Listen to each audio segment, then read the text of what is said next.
brought to you by Silver Pumps.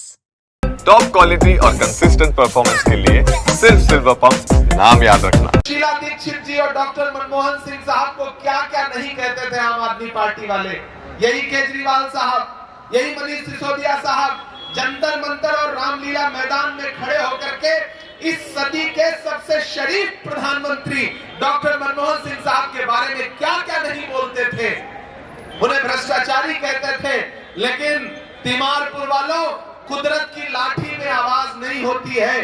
जब doctor Manmohan Singh साहब अभी कुछ दिन पहले इस दुनिया को छोड़ के गए, तो उससे पहले ही अरविंद केजरीवाल जी ने वो दिन देख लिया था कि एक सच्चे और अच्छे इंसान पर जब आप कोई झूठा लांछन, झूठा आरोप लगाते हैं तो उसका बदला ऊपर वाला लेता है। जो अरविंद केजरीवाल डॉक्टर मनमोहन सिंह साहब को भ्रष्टाचारी कहते थे, शीला जी को भला बुरा कहते थे, प्रकृति ने डॉक्टर मनमोहन सिंह साहब की जिंदगी में दिखा दिया कि वही अरविंद केजरीवाल और मनीष सिसोदिया साहब भ्रष्टाचार के आरोप में जेल काट करके वापस लौटे। यह कुदरत का इंसाफ है जो प्रकृति ने उनके साथ किया है। वो जो वहां बैठे हैं, जो दिल्ली की गद्दी संभाल रहे हैं पूरे देश की, उन्होंने चाय बेची,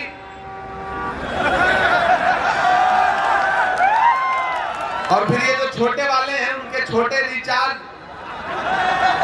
इन्होंने फिर कंपटीशन में शराब बेची। दोनों के बीच में कंपटीशन चल रहा है, एक ने चाय बेची, दूसरे ने शराब बेची। याद है 2014-15 में एक छोटी सी वैगन आर मफलर लपेट के खांसते हुए आते थे कि नहीं आते थे? जब देखिए किसी न किसी पोल पे चढ़ जाते थे, वो पोल पे चढ़ते थे और आपको चने के झाड़ पे चढ़ा देते थे।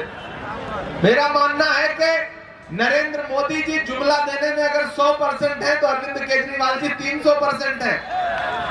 बड़े बड़े जुमलेबाज इन दोनों के सामने टिक नहीं सकते।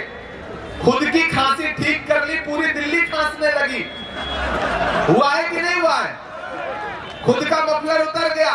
अब प्रदूषण इतना ज्यादा है, भारतीय जनता पार्टी ने दिल्ली के माहौल को नफरत से जहरीला किया और आम आदमी पार्टी ने दिल्ली की हवा को प्रदूषण से जहरीला किया। ये दोनों गुनहगार हैं दिल्ली के।